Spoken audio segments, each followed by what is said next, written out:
जय शीतला माता। शीतला माता की कथा एक रहस्यमय यात्रा।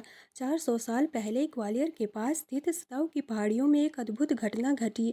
यह वह समय था जब शीतला माता कन्या के रूप में धरती पर अवतरित हुई। एक सुंदर मंदिर का निर्माण हुआ जहां भक्तों की भीड़ रोजाना श्रद्धा से पूजा अर्चना करती थी। लेकिन क्या आप जानते हैं, इस देवी के साथ एक रहस्यमय कथा जुड़ी हुई है?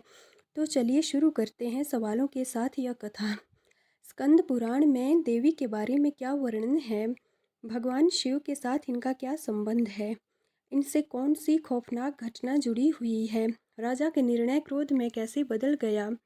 प्रजा को दुखों का सामना क्यों करना पड़ा? देवता का आह्वान क्यों किया गया?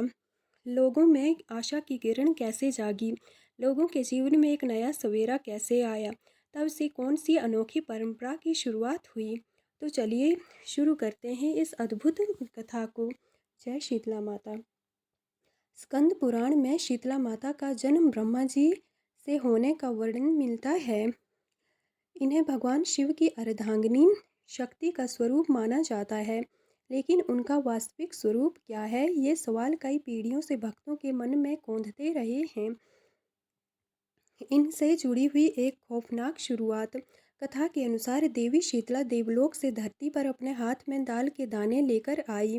वह ज्वारासुर के साथ राजा विराट के राज्य में पहुंची। ज्वारासुर भगवान शिव के पसीने से उत्पन्न हुआ एक भयानक राक्षस था। राजा विराट ने देवी शीतला को अपने राज्य में प्रवेश करने से मना कर दिया, बिना यह जाने कि उसके क्या परिणाम हो सकते हैं।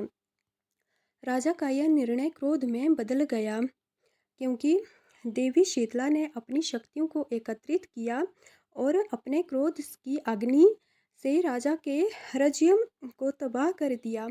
उसके बाद राजा विराट की प्रजा में लाल दाने उगने लगे, लोग तड़पने लगे, उनकी त्वचा पर जलन होने लगी। वे बेताब होकर देवी से कृपा की याचना करने लगे। एक दुखद एहसास। राजा विराट ने अपनी गलती का एहसास किया। अपने लोगों की पीड़ा देखकर वह घबरा गया। उसने देवी के प्रति अपनी श्रद्धा और सम्मान व्यक्त करने का निर्णय लिया।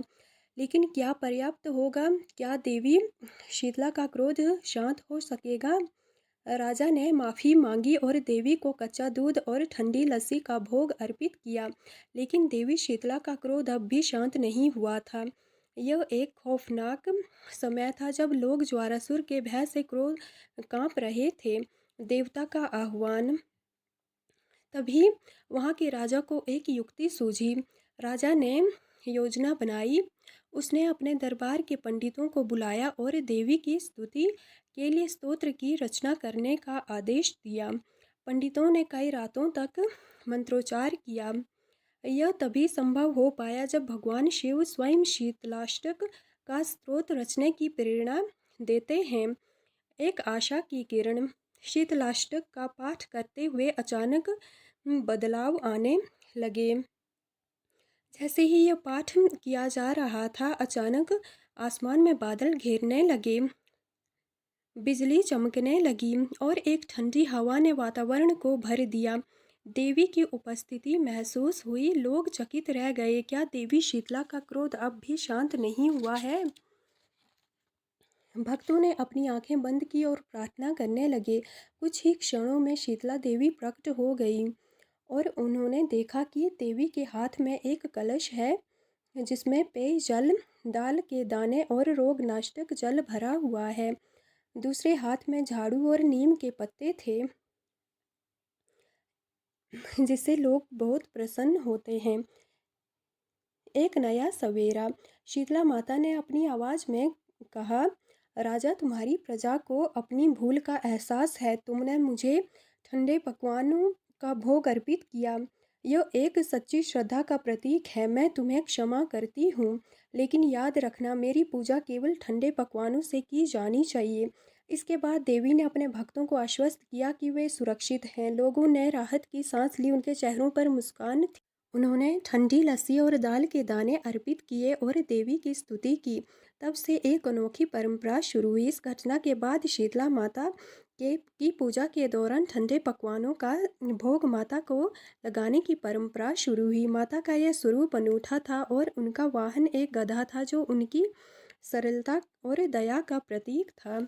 शीतला माता के साथ ज्वारासुर और अन्य रोगों के देवता भी थे, जो सदैव उनके साथ रहते थे। उनकी उपासना करने से भक्तों को रोगों से मुक्ति मिलती थी।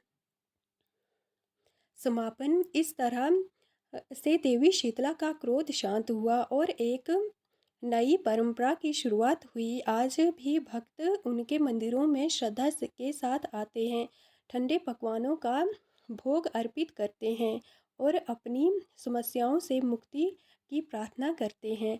जय शीतला माता। शीतला माता के भारत के कई इलाकों में बहुत प्यारे प्यारे मंदिर हैं, जहां माता अपने रूप में विराजमान है और अपने भक्तों पर कृपा करती रहती है।